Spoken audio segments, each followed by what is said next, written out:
Biot Savart's law. क्या पढ़ना है? Biot Savart's law. देखिए, Biot Savart's law, Biot Savart's law. देखिए, ध्यान समझिएगा मेरी बात को अच्छी तरह से। इसमें क्या क्या देखना है बायोट सवार्ट्स लॉ में। सबसे पहले लिखना है पहला point, it explain magnetic field intensity, magnetic field intensity due to a small piece of current wire, और स्मॉल पीस ऑफ वायर का नाम है करंट एलिमेंट। करंट एलिमेंट क्या नाम है? करंट एलिमेंट नाम है। बात को समझिए इसी तरह से, small piece of wire, current wire का ही नाम करंट एलिमेंट है। तो सबसे पहले करंट एलिमेंट एक वेक्टर क्वांटिटी जो माना गया है किसको एक्सप्लेनेशन करने के लिए, यानी magnetic field due to current wire को एक्सप्लेन करने के लिए यह माना गया है आपका किसको? करंट एलिमेंट को। तो करंट एलिमेंट क्या होता है उसको समझने का कोशिश कीजिएगा। मान लिया कि कोई वायर है, करंट वायर है, इस तरह से सिंपल वायर है जिसमें करंट आई जा रहा है। करंट आई क्या कर रहा है? फ्लो कर रहा है। आप सर्टेन पोजीशन पर एक small piece of current element मान लीजिए। सर्टेन पोजीशन पर मान लीजिए कि ये छोटा सा पीस ऑफ करंट वायर है, डीएल बहुत छोटा है, तो इसी को करंट एलिमेंट मानेंगे। और इसके टेंजेंट की ओर आप इसका क्या खींच दीजिए? करंट एलिमेंट में ये जो है आपका एक छोटा सा पीस है जो करंट आई और डीएल है, ये वेक्टर के रूप में माना गया है। अब इसके चलते आप मैग्नेटिक फील्ड यहाँ भी निकाल सकते हैं, यहाँ भी निकाल सकते हैं, कहीं भी निकाल सकते हैं, लेकिन मैं ऐसे लिखता हूँ, हमको इस पोजीशन पर निकालना है। और यह जो पोजीशन है यह रेडियस वेक्टर के नाम से प्रसिद्ध है, यानी रेडियस वेक्टर के नाम से इसको हम लोग जानते हैं। ठीक है, ये करंट एलिमेंट है, और करंट एलिमेंट और इसके बीच का जो एंगल है ये वो एंगल थीटा है। यहाँ पर इस बात को समझ लीजिए अच्छी तरह से, क्या है? एंगल आपका थीटा है। तो करंट एलिमेंट क्या है उसको समझिएगा, है ना। तो करंट एलिमेंट, करंट एलिमेंट, देखिए करंट एलिमेंट यह एक वेक्टर क्वांटिटी है। क्या है? एक वेक्टर क्वांटिटी इसको माना गया है, और आइडियल वेक्टर माना जाता है करंट एलिमेंट को। और यह करंट एलिमेंट का जो डायरेक्शन है, यह जो करंट एलिमेंट का डायरेक्शन है वह करंट जहां पर आप कंसीडर करेंगे उसके टेंजेंट की ओर है। क्या है? टेंजेंट की ओर होता है करंट एलिमेंट का डायरेक्शन। इस बात को आप समझ लीजिए अच्छी तरह से। किधर होता है? आपका करंट के टेंजेंट की ओर होता है। आई रेडियस वेक्टर है ना। आर क्या है? आपका रेडियस वेक्टर है, इसको हम लोग कहते हैं रेडियस वेक्टर या वेक्टर डिस्टेंस, जो भी कहिए आप, ये आर है आपका। तो according to Biot Savart's law, है ना, अकॉर्डिंग टू क्या? बायो सवार्ट्स लॉ, लिख सकते हैं according according to Biot Savart's law, Biot Savart's law, magnetic field intensity, magnetic field, magnetic field intensity, intensity, magnetic field intensity according to Biot-Savart's law, magnetic field intensity due to current element is, paragraph change करने के बाद first में directly proportional, directly proportional, proportional, directly proportional to the cross product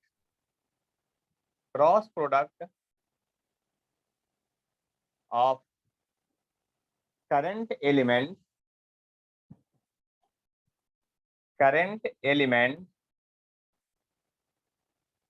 and radius vector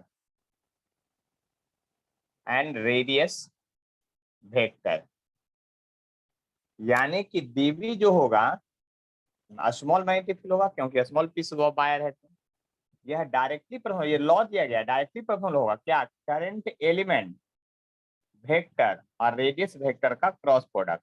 equation number first, यह statement है, इसको learn करना पड़ेगा, याद करना पड़ेगा, क्योंकि लॉ दिया गया है। दूसरा पॉइंट में ये है इनवर्सली प्रोपोर्शनल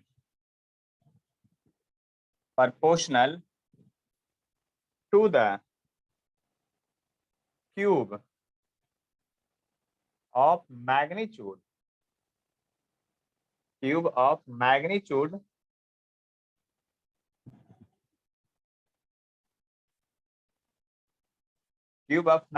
of radius,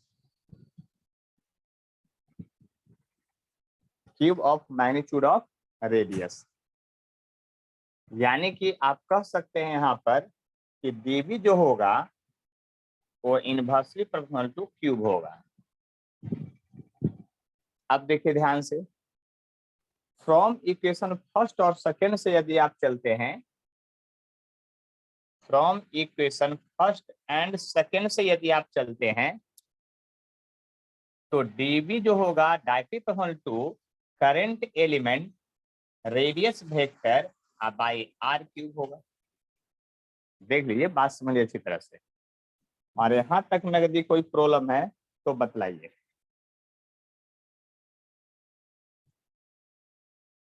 देख लीजिए, बात समझिए अच्छी तरह से, हम क्या कहना चाह रहे हैं।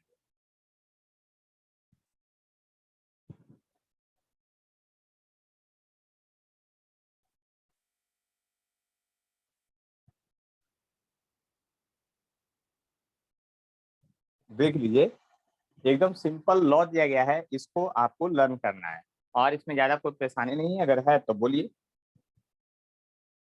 मेन पॉइंट तो यही याद रखना है कि छोटा, जितना छोटा से छोटा आप कह सकते हैं, उसी को करंट एलिमेंट कहते हैं। इसके चलते, ये छोटे से पीस के चलते, इसके अराउंड कहीं भी जो मैग्नेटिक फील्ड होगा वह हर हाल में आपका करंट एलिमेंट और रेडियस वेक्टर के डायरेक्टली प्रोपोर्शनल होगा, क्योंकि डायरेक्शन निकालने के लिए यही आपको हेल्प करेगा। डायरेक्शन निकालने के लिए क्या करेगा, आपको यही हेल्प करेगा। इस बात को समझ लीजिए अच्छी तरह से, डायरेक्शन निकालने के लिए आपका यही हेल्प करेगा हर हाल में। तो देखिए, इसको इधर से मिटाते हैं, फिर आगे देखते हैं कि क्या होगा।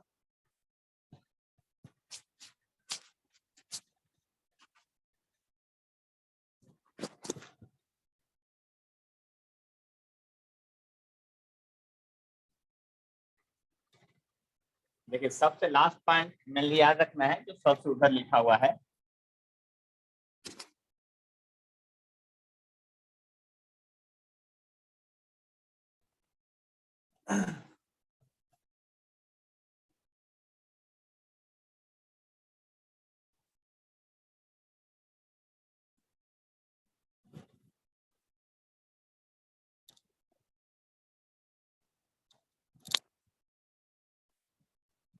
देखिए, अब बात को समझने की कोशिश कीजिएगा अच्छी तरह से। देखिए, हमको सबसे पहले ये आया कि डीबी जो अभी आया था, डीबी डायरेक्टली प्रोपोर्शनल टू था current element I dl vector cross r vector by r cube. अब जब इसको इक्वल करेंगे तब कोई ना कोई कांस्टेंट आएगा, और कांस्टेंट यहाँ होता है म्यू नॉट बाई 4 पाई, ये कांस्टेंट है ना। और ये हो गया I dl vector cross r vector by r cube. देख लीजिए, अब आपको इसी रूप में इसको लर्न करना है, आगे पीछे नहीं करना है, जैसे लिखा गया है उसी तरह से आपको लर्न करना है वेक्टर फॉर्म में। लेकिन जब स्केलर फॉर्म में इसको ले जाएंगे तो dv इक्वल टू होगा mu naught by 4 pi I dl sine theta by r square, क्योंकि एक आर वेक्टर यहाँ से गायब हो जाएगा ये जो है। तो मैग्नीट्यूड निकालने के लिए सभी जगह इसी फार्मूला का यूज होगा और इस फार्मूला के हेल्प से हम लोग डायरेक्शन निकालेंगे। तो जरा ध्यान से समझिएगा मेरी बात को, यहाँ पर डायरेक्शन निकालने के लिए इस पोजीशन पर मैग्नेटिक फील्ड की बात करते हैं हम लोग। तो देखिए फर्स्ट वेक्टर करंट एलिमेंट का डायरेक्शन इधर है और रेडियस वेक्टर का डायरेक्शन इधर है। तो फर्स्ट वेक्टर को सेकंड वेक्टर की ओर रोटेट करवाइए। तो फर्स्ट वेक्टर करंट एलिमेंट इधर है, रेडियस वेक्टर इधर है, फर्स्ट वेक्टर से सेकंड वेक्टर की ओर जाइए और स्मॉल एंगल से। तो आपको कैसा लग रहा है जा रहे हैं, तो क्लॉकवाइज की एंटी क्लॉकवाइज खुद सोचिए। फर्स्ट वेक्टर से सेकंड वेक्टर की ओर, ये सेकंड वेक्टर ये फर्स्ट वेक्टर है, इसके हेड से आप इसके हेड की तरफ जाइएगा, मतलब कि दोनों तरफ से जा सकते हैं, लेकिन स्मॉल एंगल किधर से उसको ध्यान दीजिए, देख लीजिए उसको, क्या कीजिए आप ध्यान दीजिए। तो जब उसको ध्यान दीजिएगा तो अच्छी तरह से समझ लीजिए हम क्या कहना चाह रहे हैं जो है ना। तो आपका क्या होगा, ये क्लॉकवाइज होगा, और जब क्लॉकवाइज होगा तो बात समझ लीजिए, जब ये क्लॉकवाइज होगा तो क्लॉकवाइज में क्रॉस होता है, क्योंकि जब स्क्रू को कसेंगे क्लॉकवाइज में तो क्या होगा, वो अंदर की ओर जाएगा। यानी यहाँ पर जो इसके चलते, इस करंट एलिमेंट के चलते जो मैग्नेटिक फील्ड का डायरेक्शन होगा वो आपका क्रॉस होगा, मतलब इनटू द प्लेन होगा। यानी ये किसका डायरेक्शन हो गया, मैग्नेटिक फील्ड का डायरेक्शन हो गया। और ये साइन थीटा में थीटा क्या है, तो देखिए यहाँ थीटा क्या है, थीटा जो यहाँ पर है वह एंगल है बिटवीन कौन कौन, करंट एलिमेंट, सबसे पहले करंट एलिमेंट लिखेगा, एंड रेडियस वेक्टर के बीच का एंगल है। इस बात को ध्यान दीजिएगा, करंट एलिमेंट और रेडियस वेक्टर के बीच का एंगल है। अब म्यू नॉट बटा 4 पाई का जो वैल्यू होता है उसको ध्यान दीजिएगा क्या होता है, 10⁻⁻7 होता है। म्यू नॉट बटा 4 पाई का वैल्यू 10⁻⁻7 होता है, बहुत सिंपल है, उसको ध्यान से देख लीजिए, ज्यादा कोई भारी इसमें न्यूमेरिकल वैल्यू नहीं कि लर्न करना पड़ेगा। और देखिए करंट एलिमेंट है तो एंगल का तो कोई आपका यूनिट होता नहीं है साइन थीटा का, ये डीएल लेंथ है, लेंथ मतलब मीटर है, ये भी मीटर है, तो 1 मीटर कट जाएगा। मैग्नेटिक फील्ड का यूनिट होता है टेस्ला, तो हो जाएगा ये टेस्ला, 1 मीटर आ जाएगा तो मीटर, और करंट है तो ये पर एम्पियर, क्योंकि वो नीचे चला जाएगा। हमको म्यू नॉट बटा 4 पाई का यूनिट निकालना है, ध्यान से समझिएगा। म्यू नॉट बाई 4 पाई का जब यूनिट निकाल रहे हैं तो एक लेंथ कट जाएगा तो मीटर आता है मल्टीप्लाई में, करंट नीचे आ जाएगा, टेस्ला मीटर पर एम्पियर इसका यूनिट होगा ऐसा यूनिट में। अब म्यू नॉट का नाम है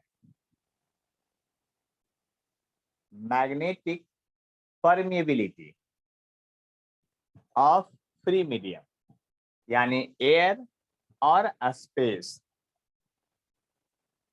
मैग्नेटिक परमिएबिलिटी पर magnetic permeability, magnetic permeability of free medium, free medium या फ्री स्पेस, मीडियम फ्री या फ्री मीडियम, इसको एयर भी कर सकते हैं या स्पेस भी कर सकते हैं, जो भी है दोनों का एक ही होगा। और तब म्यू नॉट का जो वैल्यू होगा वो 4 पाई इंटू 10⁻⁻7 होगा। यूनिट तो यही रह जाएगा, क्योंकि 4 पाई न्यूमेरिकल वैल्यू का कोई आपका प्रॉब्लम यहाँ पर नहीं हो सकता है, देख लीजिए ध्यान से। तो ये हो गया आपका ये फॉर्मूला, और डायरेक्शन कैसे निकालते हैं वो। लेकिन एक बात तो समझ में आ गया कि यहाँ करंट एलिमेंट और रेडियस वेक्टर पर, करंट एलिमेंट और रेडियस वेक्टर पर मैग्नेटिक फील्ड हमेशा परपेंडिकुलर होगा, क्योंकि इसके द्वारा। तो अगर ये भी पॉइंट लिखना चाहते हैं तो नोट में लिख सकते हैं कि डायरेक्शन ऑफ मैग्नेटिक फील्ड यानी dB magnetic field is always perpendicular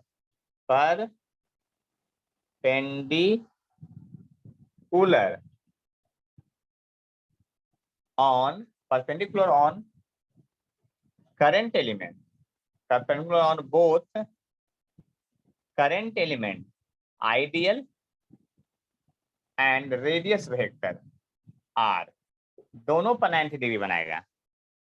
ऐसा नहीं किसी एक से, दोनों पर 90 डिग्री बनाएगा।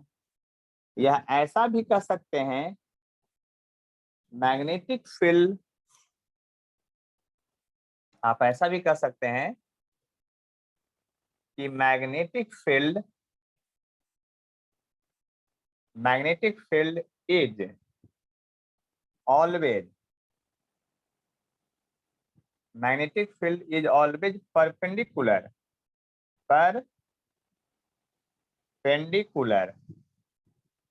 magnetic field is always perpendicular magnetic field is always perpendicular on the plane forming current element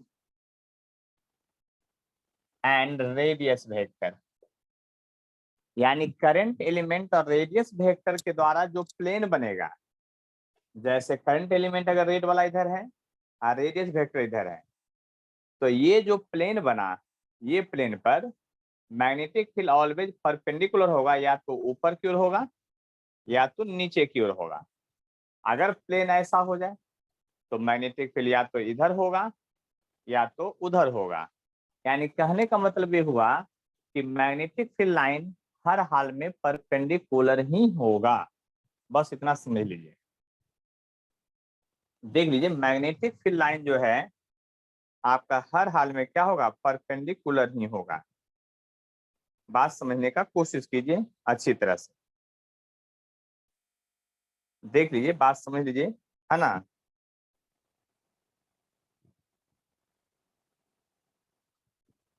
चलिए कोई बात नहीं है, बात समझने की कोशिश करते हैं अच्छी तरह से, आखिर क्या है। तो देखिए, ये था सिंपल रूल आपका। क्या था आपका? सिंपल रूल था।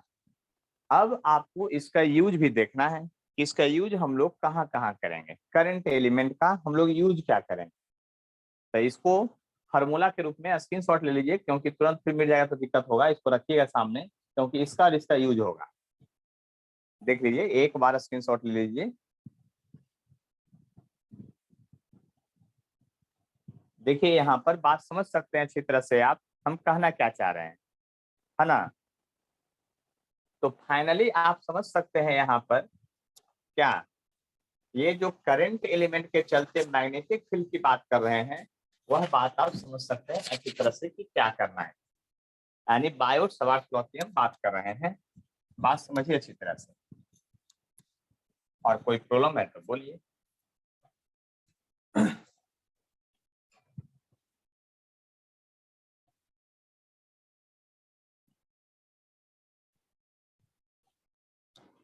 चलिए अब आगे बढ़ते हैं, अब बात को समझने की कोशिश करते हैं कि क्या होगा और नहीं होगा जो, ठीक है। तो यहाँ पर देखिए, आप बड़े आराम से समझ सकते हैं। इसका पहला यूज है magnetic field, magnetic field intensity, intensity due to current ring, current ring at axial point. इसका एप्लीकेशन है बायोट सवार्ट लॉ का, एक्सियल पॉइंट। करंट रिंग के चलते एक्सियल पॉइंट पर मैग्नेटिक फील्ड की बात करेंगे कि आखिर मैग्नेटिक फील्ड हमको निकालना है कि नहीं। इस बात को समझ लीजिए अच्छी तरह से, है ना।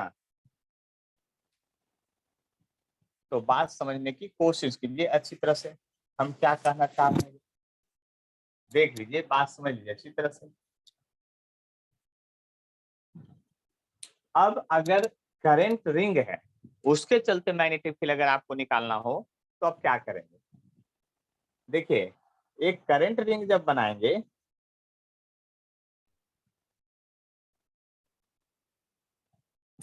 ठीक है,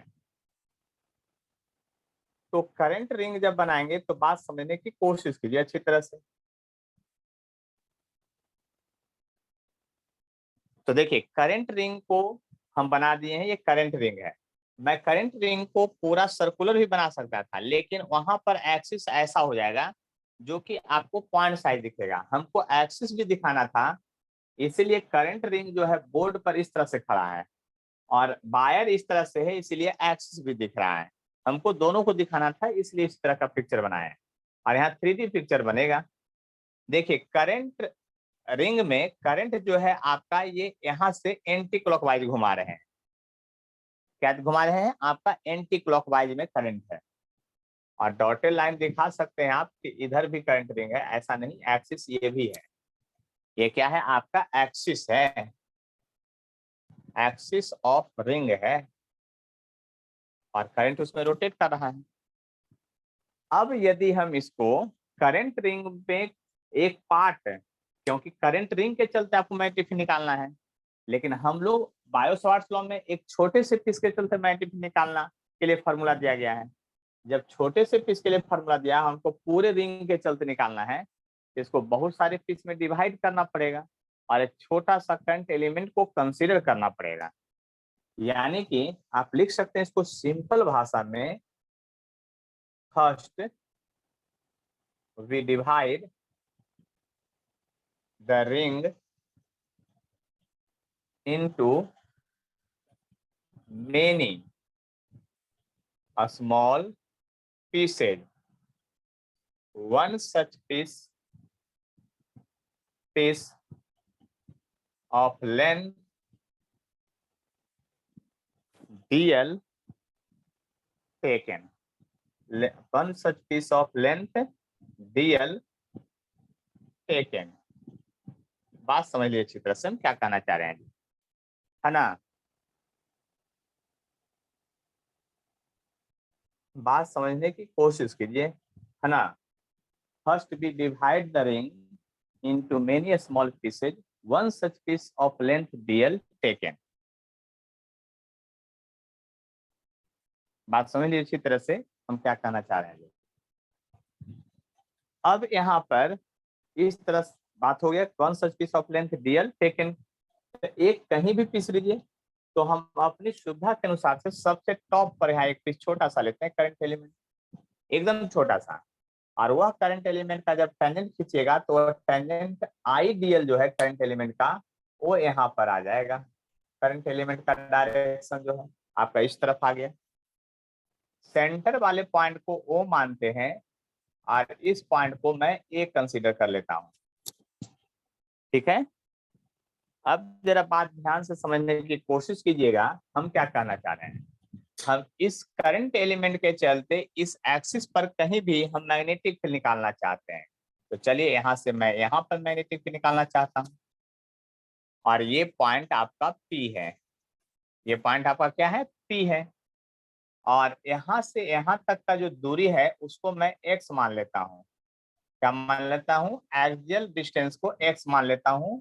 कोई बुक में आर माना रहेगा, उससे कोई फर्क नहीं पड़ रहा है।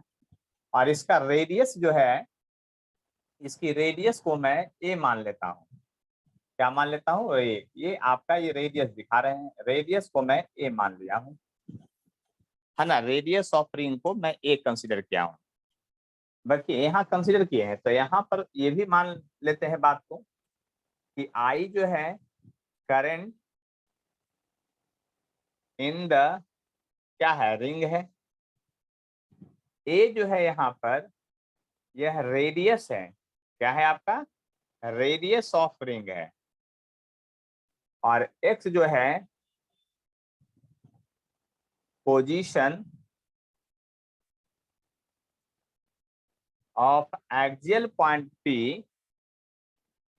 Axial point P from centre of ring है, या सिंपल बात हम कह सकते हैं डिस्टेंस बिटवीन आपका जो है क्या, distance between position of axial point P और फ्रॉम सेंटर ऑफ रिंग।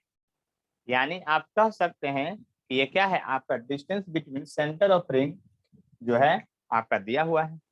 इस बात को आप अच्छे से समझ सकते हैं बात। अब यहाँ पर आगे बढ़ते हैं और यहाँ पर सबसे पहले अगर ये डिस्टेंस है AP, तो आपको पता है कि यह डिस्टेंस अब क्या हो जाएगा, ये डिस्टेंस हो जाएगा आपका x² और प्लस a²। देख लीजिए कौन, AP वाला जो डिस्टेंस है ये डिस्टेंस हो जाएगा, क्योंकि रिंग पर ये 90 डिग्री पाइथागोरस थ्योरम फॉलो कर रहा है। अब देखिए हम निकालना चाहते हैं magnetic field due to current element at point P। हम निकालना चाहते हैं मैग्नेटिक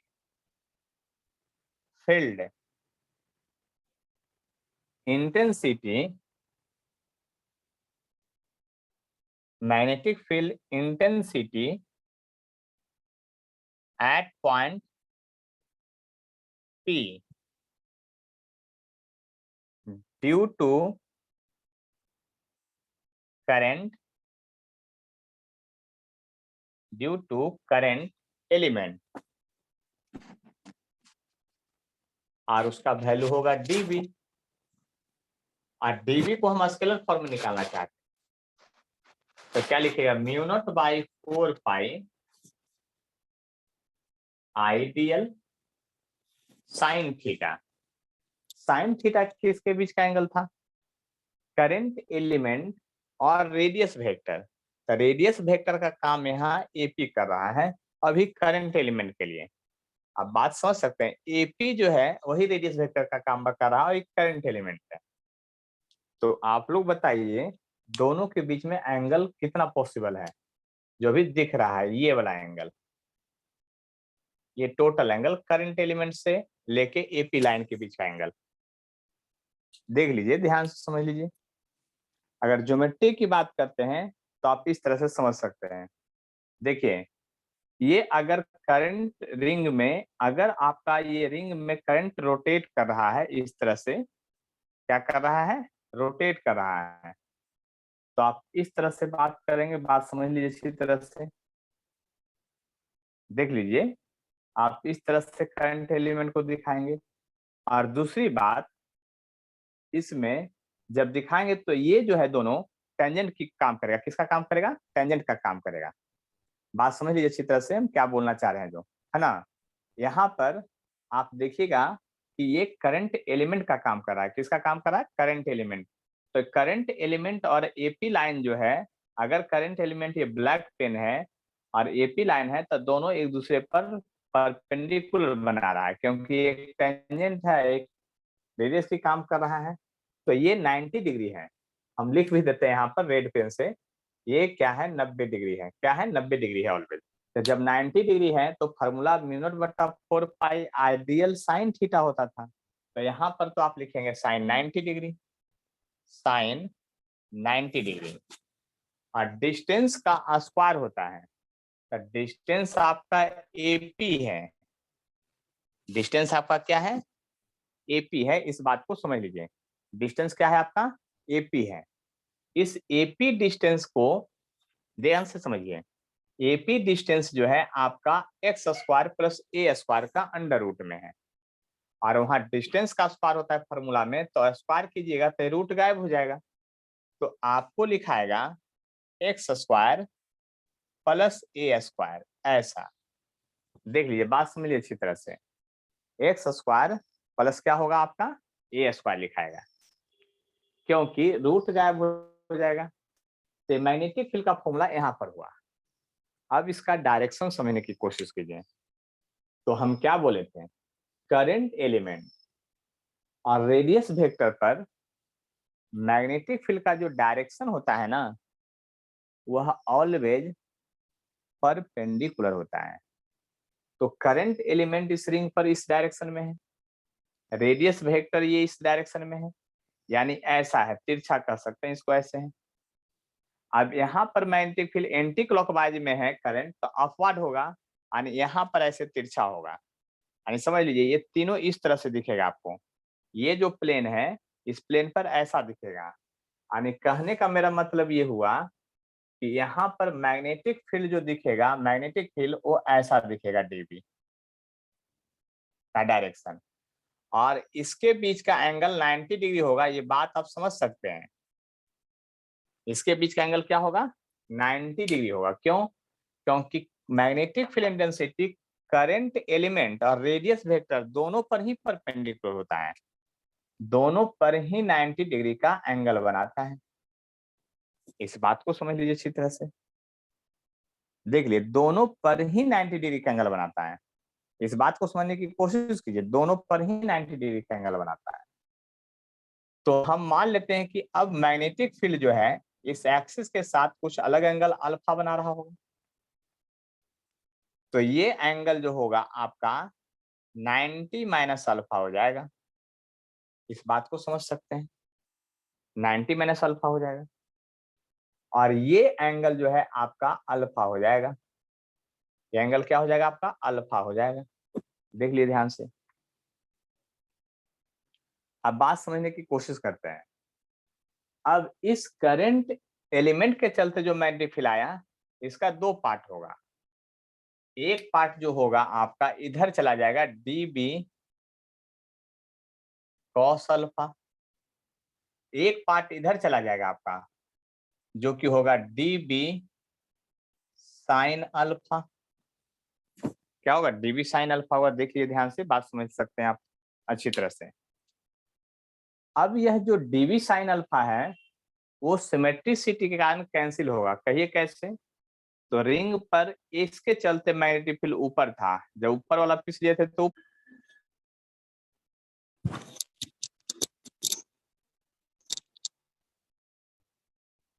देखिए बात समझने की कोशिश कीजिएगा यहाँ पर, है ना, कि यहाँ पर जो आपका मैग्नेटिक फील्ड इंटेंसिटी जो हुआ है ना, उसका दो कंपोनेंट क्यों हुआ? क्योंकि एक सिमेट्रिकल पोजीशन जब नीचे से लेंगे ना, यहाँ से इस पोजीशन से, तो उसका मैग्नेटिक फील्ड इधर होगा, उसका भी दो पार्ट होगा, कॉस कंपोनेंट इधर जाएगा और साइन कंपोनेंट कैंसिल आउट हो जाएगा। तो सिमेट्रिकल पोजीशन साइन कंपोनेंट क्या होगा, कैंसिल हो जाएगा। तो लिखेंगे सीधा सीधा, यहाँ एक पॉइंट लिखाएगा, due to symmetry sine component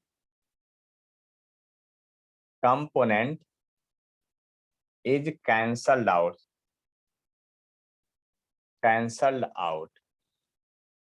तो magnetic field along axis of ring, magnetic field along क्या, एक्सिस ऑफ रिंग जो होगा वह डीबी एक्स जो होगा वो डीबी कॉस अल्फा होगा, डीबी कॉस अल्फा होगा। अब डीबी कॉस अल्फा जब होगा तो डीबी एक्स इक्वल टू क्या होगा, डीबी कॉस अल्फा। तो डीबी का वैल्यू तो यहाँ है और उसमें कॉस अल्फा जोड़िएगा, तो देखिए mu not I D L, sine theta तो 1 होता था, वो साइन 90 जो है वो, अब आई 4 पाई x square plus a square. ध्यान से देखिए, कॉस अल्फा का जो वैल्यू होगा इस ट्रायंगल में आ जाइए, इन ट्रायंगल ओएपी में कॉस अल्फा बराबर होगा बेस बाई हाइपोटेनस, यानी बेस बाई हाइपोटेनस लिखिएगा तो रेडियस और under root x square plus a square होगा। सिंस करके आप यहाँ ब्रैकेट में लिख सकते हैं, since in triangle O A P में कॉस अल्फा इक्वल टू है a by under root x square plus a square. अब जब नेट मैग्नेटिक फील्ड, अभी तो यहाँ तक इतना काम किए हैं ना, तो इतना काम में सब सिर्फ इतना ही काम हमसे हो पाया है कि पूरे रिंग के चलते नहीं, एक छोटे से पीस के चलते मैग्नेटिक फील्ड वहां निकला है जो कि एक्सिस के अलोंग है, सिर्फ इतना ही काम हुआ है। अब आपको net magnetic field intensity due to ring निकालना है। तो magnetic field due to ring लिखिएगा, magnetic field due to ring जब निकालना है, एक्सिस के अलोंग ही आएगा आंसर। तब इंटीग्रेशन होगा किसका, डीबीएक्स का। किसका इंटीग्रेशन कीजिएगा, डीबीएक्स का। किसका इंटीग्रेशन कीजिएगा, देख लीजिए। अब सबसे पहले एक बार स्क्रीनशॉट ले लीजिए, पिक्चर भी क्लियर है, आराम से ले लीजिए, अच्छे से देख लीजिए, बात समझ लीजिए, और जो डाउट है तो पूछ सकते हैं।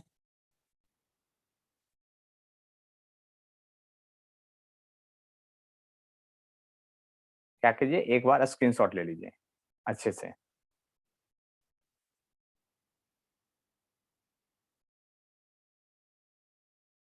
बात समझने की कोशिश कीजिए।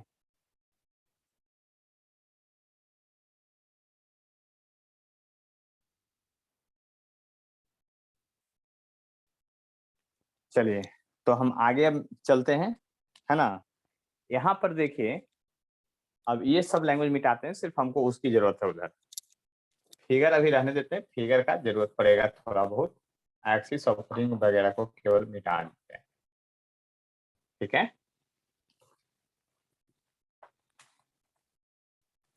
देख लीजिए, बात को समझ लीजिए अच्छी तरह से क्या कहना चाह रहे हैं।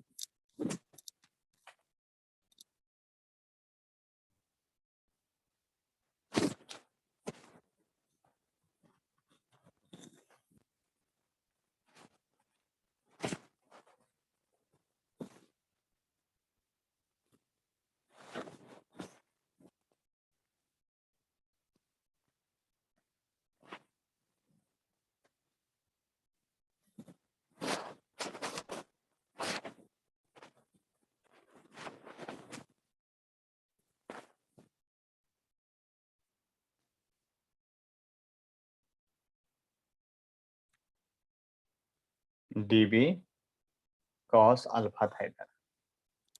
तो देखिए, नेट मैग्नेटिक फील्ड जब हम लोग निकालेंगे बी एक्स एक्सिस के लॉन्ग, तो जो कांस्टेंट है उसको बाहर निकालिए, mu naught by 4 pi I A x square plus a square का पावर, देखिए इधर 1 था या नीचे में उधर रूट था, तो इसलिए ये 3/2 हो जाएगा। इंटीग्रेशन सिर्फ डीएल का बचेगा, यानी कि स्केलर फॉर्म में डीएल है, तो डीएल तो लेंथ है, स्केलर फॉर्म में इंटीग्रेट हो रहा है। तो इसका मतलब रिंग को आपने बहुत सारे पीस में डिवाइड किया था, तो एक पीस डीएल था, तो हर एक पीस को ऐड कीजिए तो क्या होगा, पूरा रिंग का सरकमफ्रेंस लीजिएगा इसका मतलब। यानी कि इसका इंटीग्रेशन जो आप कीजिएगा 0 से ट्वाइस पाई ए तक कीजिएगा, और डीएल का इंटीग्रेशन एक्स होगा या एल होगा। तो यहां पर आप लिख सकते हैं बी एक्स बराबर mu naught by 4 pi I into A x square A square का पावर 3/2। और देखिए ध्यान से, इसका इंटीग्रेशन एल हो जाएगा, और लिमिट पुट कीजिएगा तो हो जाएगा ट्वाइस पाई ए। इसको एक बार अरेंज कर सकते हैं आप, कि मैग्नेटिक फील्ड जो एक्सिस ऑफ रिंग पर है वो म्यू नॉट बाई 4 पाई है, ये कांस्टेंट है इसलिए इसको साथ याद रखना है। आप 2 पाई से कटवा के भी याद कर सकते हैं, वो जैसा आपको इच्छा है, लेकिन हमारी इच्छा है कि म्यू नॉट बाई 4 पाई को अलग याद कीजिए और बाकी अलग वैल्यू को अलग याद कीजिए। ये करंट, यानी ऐसे होगा, यहाँ 2 एक टर्म और आएगा, करंट होगा और पाई ए स्क्वायर होगा, करंट इंटू एरिया, इंटू 2 है ऊपर में, और नीचे में जो बचा एक्स स्क्वायर है ए स्क्वायर का, और ये 3/2 है। और यह जो फॉर्मूला है आपका magnetic field intensity axial point पर आया। कहाँ आया? एक्सियल पॉइंट पर आया। इस बात को आप समझ लीजिए अच्छी तरह से। किस पर पॉइंट पर आया? एक्सियल पॉइंट पर आया मैग्नेटिक फील्ड इंटेंसिटी का फॉर्मूला। बात समझ सकते हैं अच्छी तरह से हम क्या कहना चाह रहे हैं? जो बात समझने की कोशिश कीजिए, ठीक है। तो मैग्नेटिक फील्ड इंटेंसिटी जो है आपका μ/4π ट्वाइस इतना होगा। और इस फॉर्मूला को आपको ध्यान से समझने की जरूरत भी है, ठीक है। देख लीजिए, बात समझ लीजिए अच्छी तरह से। देख लीजिए,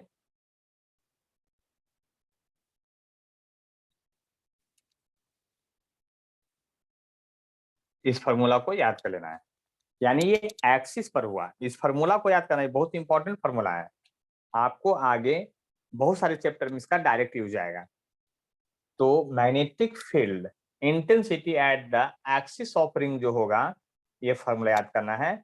twice into current into area of ring x square plus a square का पावर 3/2। अब हमको सेंटर ऑफ रिंग पर मैग्नेटिक फील्ड इंटेंसिटी निकालना है। देख लीजिए ध्यान से। सेंटर ऑफ रिंग पर मतलब magnetic field intensity, magnetic field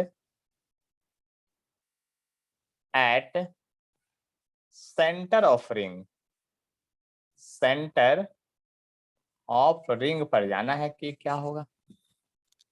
क्या होगा? सेंटर ऑफ रिंग की बात करेंगे। तो सेंटर ऑफ रिंग की जब बात कीजिएगा, है ना, सेंटर ऑफ रिंग पर जब बात कीजिएगा तो ये आई होगा। इस बात को समझ लीजिए। सेंटर ऑफ रिंग पर बात कीजिएगा तो क्या होगा आपका? आई होगा। तो यहाँ पर सेंटर आई करंट के चलते एंटी क्लॉकवाइज है, यहाँ पर मैग्नेटिक फील्ड निकालना है। तो जब सेंटर पर चले जाएंगे आप तो एक्स 0 हो जाएगा, क्योंकि यहां से एक्सिस से जब जैसे ही आप सेंटर पहुंचेंगे धीरे धीरे एक्स 0 हो जाएगा। तो यहाँ पर इस पोजीशन में क्या होगा? एक्स आपका 0 हो जाएगा। अब एक्स का वैल्यू यहाँ 0 पुट कीजिए, एक्स का वैल्यू यहाँ 0 पुट कीजिए इस फॉर्मूला में। जैसे ही 0 पुट कीजिएगा तो एक का स्क्वायर का 3/2 हो जाएगा। यहाँ बी जो होगा सेंटर पर, अब एक्सिस पर नहीं, सेंटर पर जो होगा, आप इसको कटवा भी सकते हैं। 2 से काट दीजिए, यहाँ पाई से पाई कट जाएगा। तो देखिए एकदम फाइनली आप कटवा उठवा के लिखिएगा तब μ/2 आई बटा रेडियस ऑफ रिंग बचेगा। देख लिए ध्यान से, बस इतना ही बचेगा, बाकी सब देख लिए सब कट जाएगा। यानी सेंटर ऑफ रिंग पर जो मैग्नेटिक फील्ड होगा वो आपका वैल्यू इतना ही होगा। इस फार्मूला को भी याद करना है। रिंग के सेंटर पर मैग्नेटिक फील्ड का वैल्यू होगा। डायरेक्शन की बात कीजिए, अगर एंटी क्लॉकवाइज करंट है तो एंटी क्लॉकवाइज में क्या होगा? ऊपर की ओर आएगा, यानी कि यहाँ डॉट मैग्नेटिक फील्ड होगा। सेंटर पर क्या होगा आपका? डॉट मैग्नेटिक फील्ड होगा आपका। क्या होगा? डॉट मैग्नेटिक फील्ड होगा। इस बात को आप समझ सकते हैं अच्छी तरह से। देखिए अब हम तो रिंग के चलते डिराइव किए हैं। हम किसके चलते किए डिराइव? रिंग के चलते। और आपको एग्जाम में पूछ देगा कॉइल के चलते। किसके चलते? कॉइल के चलते। तो magnetic field intensity due to coil क्या होगा? मतलब magnetic field intensity, magnetic field at centre of coil क्या होगा? इस बात को समझिए। सेंटर ऑफ कॉइल क्या होगा? तो कॉइल में तो आपका बहुत सारा पीस होगा, ऐसे ऐसे ऐसे बहुत सारा होगा नहीं, और एन जो है नंबर ऑफ टर्न है। तो मैग्नेटिक फील्ड का फॉर्मूला यही रहेगा, टेंशन मत लीजिए। तो ऐसे अब आप सीधा सीधा जोड़ घटाव लगा सकते हैं कि एक फेरा के चलते आपका ये मैग्नेटिक फील्ड है। तो अगर 2 फेरा कॉइल रहेगा तो 2 से गुना होगा, 5 रहेगा तो 5 होगा, यानी एन नंबर ऑफ टर्न से मल्टीप्लाई हो जाएगा सीधा। तो बताइए इस फार्मूला को अलग से याद करने की जरूरत पड़ेगा? ये सब में दिमाग लगाया जाता है कि अगर आपका रिंग के चलते याद है, जितना भी केस रिंग का होगा, अगर वो याद है तो आपको सारा फॉर्मूला याद है। बस इतना याद समझ लीजिए, क्योंकि तब आपको सब कुछ याद है, सारा फॉर्मूला आपको ध्यान में है, क्योंकि केवल n नंबर ऑफ टर्न से मल्टीप्लाई कर देना है। अब यही पर कहेगा कॉइल के चलते एक्सियल बॉन्ड पर मैग्नेटिक फील्ड का फॉर्मूला क्या होगा, तो कहेगा सर वो तो बते भी नहीं किया आप। अगर कॉइल के चलते निकालना चाहते हैं तो यहाँ n से मल्टीप्लाई कर लीजिए। बात समझ रहे होंगे अच्छी तरह से। यहाँ क्या करना है, n से मल्टीप्लाई कर देना है नंबर ऑफ टर्न से, आपका फॉर्मूला बाकी वही रह जाएगा। तो रिंग के चलते जो फॉर्मूला है वो ध्यान में अगर है तो आप सारा फॉर्मूला आपको ध्यान में आ जाएगा। इस बात को समझ सकते हैं आप अच्छी तरह से। कोई परेशानी है तो बताइए, देख लीजिए, बात को समझ लीजिए अच्छी तरह से।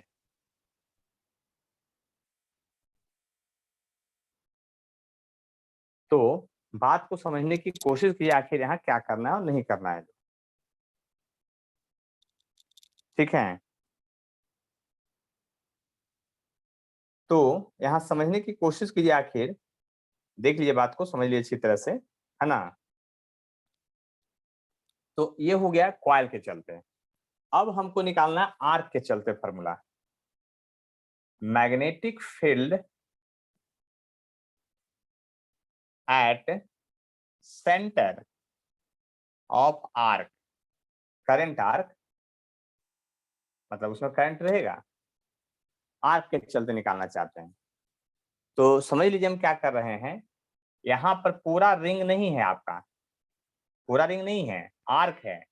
तो आर्क रहेगा तो रिंग तो अब कम ही रहेगा, पूरा तो रहेगा नहीं। तो इसके सेंटर पर, जहां इसका सेंटर होगा वहां पर ये कुछ ना कुछ तो एंगल बनाएगा।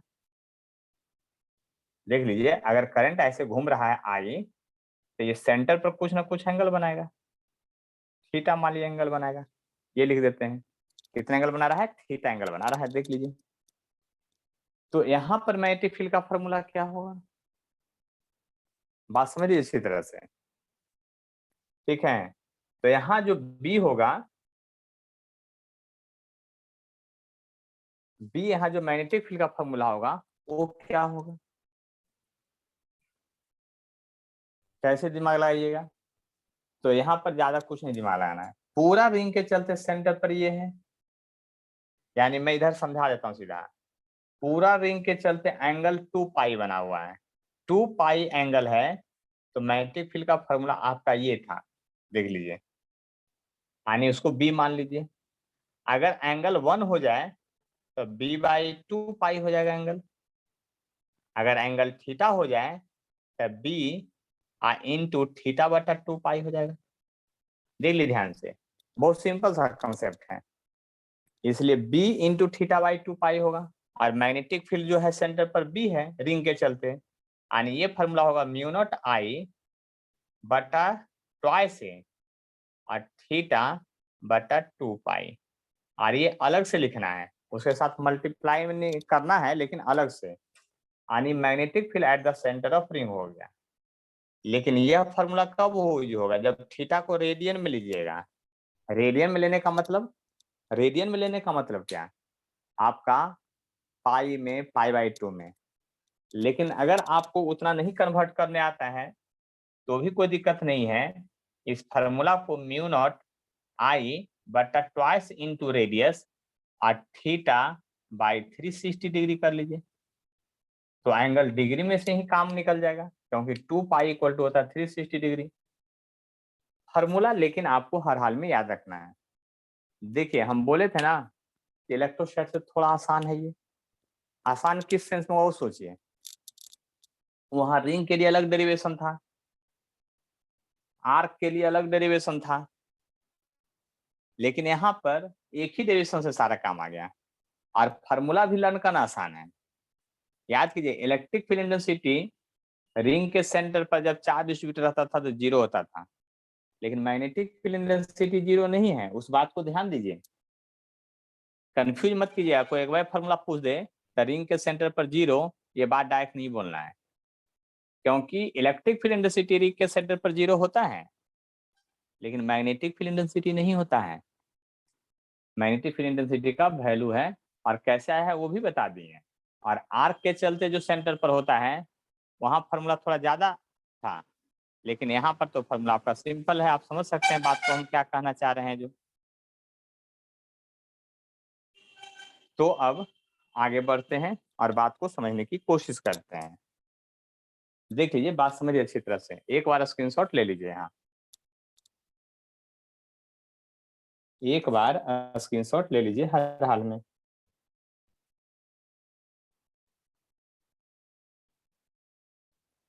चलिए तो आगे बढ़ते हैं, है ना। अब इसके बाद है magnetic field intensity due to a straight current wire. Magnetic field intensity due to a straight current wire का फॉर्मूला। फॉर्मूला याद रखना बहुत जरूरी है, तभी क्वेश्चंस बनेगा। बस समझ लीजिए बात को।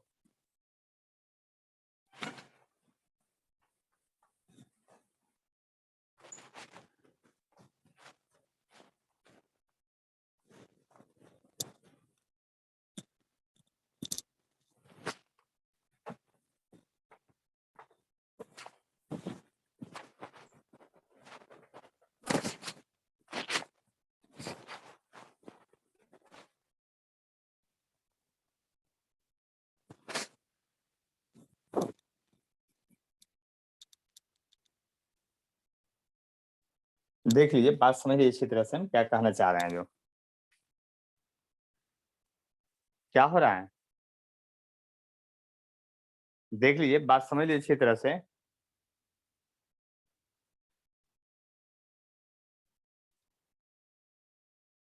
Magnetic field intensity due to a straight current wire. Magnetic field intensity due to a straight current wire.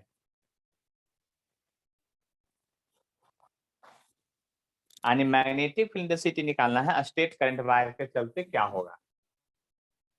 बात समझ लीजिए, ये भी बायो-सावर्त लॉ का एप्लीकेशन ही है। तो स्ट्रेट करंट वायर के चलते मैग्नेटिक फील्ड आपको निकालना है कि स्ट्रेट करंट वायर है ये, इसके चलते आपको मैग्नेटिक फील्ड इंटेंसिटी निकालना है।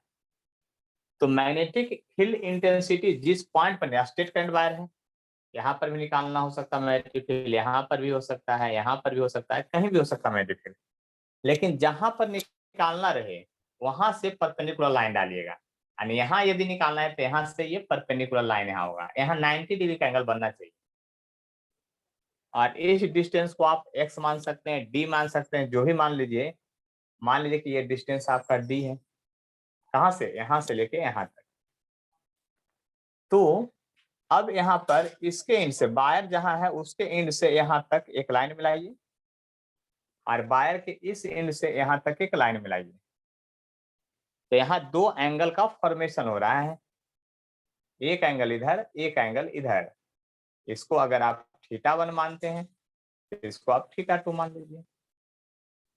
इस पॉइंट पर मैग्नेटिक निकालना है, P पॉइंट पर। तो इसका डेरिवेशन एनसीईआरटी में पढ़ने के लिए नहीं दिया हुआ है, तो हम क्यों डेरिवेशन बताएं, है ना। डायरेक्ट फॉर्मूला याद कर लीजिए। और इसका डेरिवेशन इलेक्ट्रोस्टैट में इसके जैसा एक डेरिवेशन बता चुके हैं, सिमिलर डेरिवेशन। तो यहाँ मैग्नेटिक फील्ड का फॉर्मूला और भी आसान है। देखिए, मैग्नेटिक फील्ड का कोई भी फॉर्मूला में इस कांस्टेंट को आना बहुत जरूरी है, ये तो हर हाल में रहेगा। और वायर में करंट है, करंट डायरेक्टली प्रोपोर्शनल होगा, जितना ज्यादा करंट होगा उतना ज्यादा मैग्नेटिक फील्ड होगा। और आप जानते हैं मैग्नेटिक फील्ड डेंसिटी डिस्टेंस के साथ साथ घटता है, तो डायरेक्ट में कभी नहीं हो सकता, वो इनवर्स में हो सकता है, यानी I/D होगा। बस इतना समझ लीजिए, यही फॉर्मूला याद करना है। ये आपको याद करना नहीं है, क्योंकि μ/4π तो हर हाल में कांस्टेंट में रहेगा। करंट है वायर में, डायरेक्टली प्रोपोर्शनल, डिस्टेंस है इनवर्सली प्रोपोर्शनल।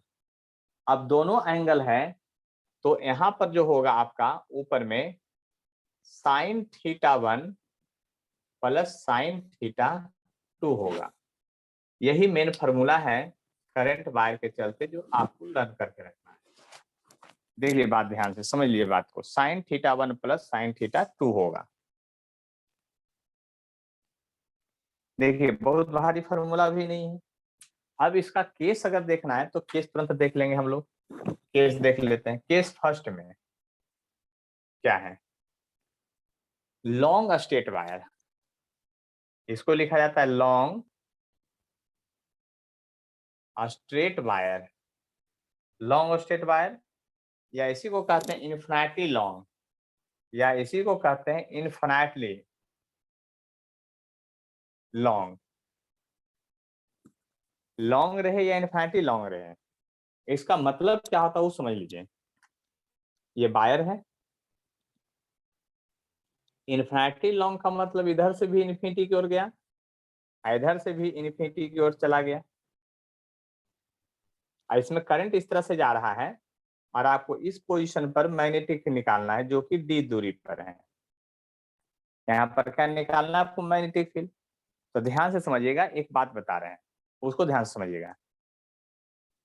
ये समझना ये है कि यदि आप, देखिए ध्यान से, यदि आप इस पोजीशन से यहाँ पर एंगल मिलाते हैं तब का एंगल, इस पोजीशन से यहाँ पर एंगल मिलाइएगा तब का एंगल, इस पोजीशन से यहाँ पर एंगल मिलाइएगा तब का एंगल बढ़ते चला जाएगा। उसी तरह से नीचे आप यहाँ से यहाँ नजदीक में लाइन मिलाइएगा तो एंगल कम होगा, यहाँ से थोड़ा और नीचे एंगल मिलाइएगा ले जा करके तो एंगल और बढ़ जाएगा। लेकिन इन्फिनिटी पर अगर है तो ये वायर यहाँ से लगभग पैरेलल निकलेगा, तभी इन्फिनिटी पर जाके मिलेगा। ये वायर यहाँ से भी पैरेलल निकलेगा तभी जाके इन्फिनिटी पर मिलेगा। तो थीटा 1 और इन्फिनिटी लॉन्ग का मतलब ये भी हुआ कि लेंथ ऑफ वायर जो है, यह लेंथ ऑफ वायर जो है करंट वायर, उसकी लंबाई आपका इस डी के रिस्पेक्ट में ज्यादा होगा, उसको भी इन्फिनिटी लॉन्ग कहते हैं। और इस कंडीशन में थीटा 1 और थीटा 2 मैक्सिमम 90 डिग्री तक पहुंच जाएगा। कहां तक पहुंच जाएगा, 90 डिग्री तक। इस बात को समझ लीजिए अच्छी तरह से, मैक्सिमम कहां तक पहुंच जाएगा, 90 डिग्री तक पहुंच जाएगा। इस बात को समझ लीजिए अच्छी तरह से, ठीक है। देख लीजिए, बात समझ लीजिए अच्छी तरह से।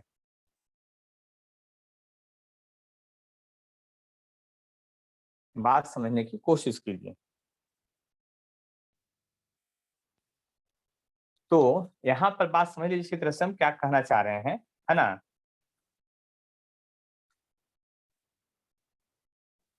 तो देखिए अब 90 डिग्री हो गया तो साइन 91 होता है, साइन 91 होता है, तो 1 क्या हो गया 2। तो magnetic field city long wire के चलते जो होगा, इन्फिनिटी लॉन्ग वायर के चलते जो होगा, वो होगा mu naught by 4 pi twice I by D. बहुत सिंपल फॉर्मूला आ गया है, आप समझ सकते हैं बात को। यानी कि लॉन्ग इन्फिनिटी वायर के चलते फॉर्मूला भी बहुत सिंपल आ गया, देख लीजिए। मेरे 4 pi twice I by d, sine 90 sine 91 होता है। इसी तरह से आपको यदि निकालना रहे हाफ इन्फिनिटी पर, यानी केस सेकंड की बात कीजिए, है ना। अब ज्यादा मैं आपको सीधा पिक्टोरियल डायग्राम, पिक्चर के डायग्राम से आपको बता देता हूँ कि अगर एक वायर एक तरफ से ऐसे इन्फिनिटी है और दूसरे तरफ उसके एंड पर चले गए और आपको यहाँ पर मैग्नेटिक निकालना इस पी पॉइंट पर, तो ये वाला एंगल तो आपको बढ़ते बढ़ते थीटा जो है 90 डिग्री हो जाएगा, लेकिन इधर थीटा 0 डिग्री होगा क्योंकि इधर वायर तो है ही नहीं, वायर तो यहीं पर एंड कर गया ना, यहीं से करंट सिर्फ ऊपर जा रहा है।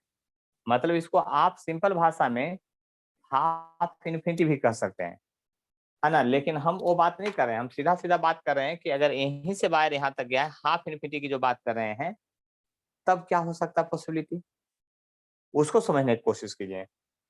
तब तो यहाँ पर मैग्नेटिक फील्ड फार्मूला जो हो जाएगा आपका बी बराबर एक एंगल 90 डिग्री एक एंगल 0, तो साइन 0 0 हो जाएगा और साइन 91 हो जाएगा, तो 1 + 0 1 होगा।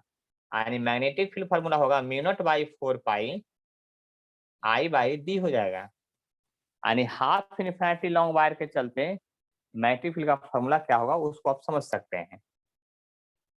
देख लीजिए बात ध्यान से, तो फार्मूला यहाँ पर बहुत तरह से हम लोग निकाल सकते हैं, जनरेट कर सकते हैं। यानी कि ये फार्मूला मेनली याद होना चाहिए। कौन सा फार्मूला? अगर ये फार्मूला याद है तो इसके सहारे हम लोग बहुत सारे फार्मूला को डिराइव कर सकते हैं, निकाल सकते हैं और बना भी सकते हैं। आया बात समझ में? तो यहाँ पर बात समझ लीजिए अच्छी तरह से, हम और क्या बताना चाह रहे हैं। अगर यहाँ पर बात समझ लीजिए अच्छी तरह से, यहाँ पर जो है आपका, अगर ये वायर है, आपको वायर बहुत लॉन्ग नहीं है, केस थर्ड की बात कर रहे हैं, वायर बहुत लॉन्ग नहीं है, करंट वायर जो है आपका यहाँ से यहीं तक है, देख लीजिए ध्यान से। और करंट वायर जो है सिंपल एक इस तरह से पिक्चर बनाए हुए हैं। एक वायर जो है आपका एल लेंथ का है, ये वायर क्या है आपका एल लेंथ का है, जिसमें करंट आई है। ये वायर का टोटल लंबाई एल है। और मान लेते हैं ये डिस्टेंस डी पॉइंट पर आपको मैग्नेटिक निकालना है इस वायर के चलते। इतना ही लेंथ ऑफ वायर है, बहुत लॉन्ग नहीं, इन्फिनिटी लॉन्ग नहीं है। जितना दिखाए हैं उतना ही लंबा वायर है, उससे ज्यादा लंबा वायर नहीं है। और डी डिस्टेंस में मैग्नेटिक निकालना है, तब क्या करेंगे?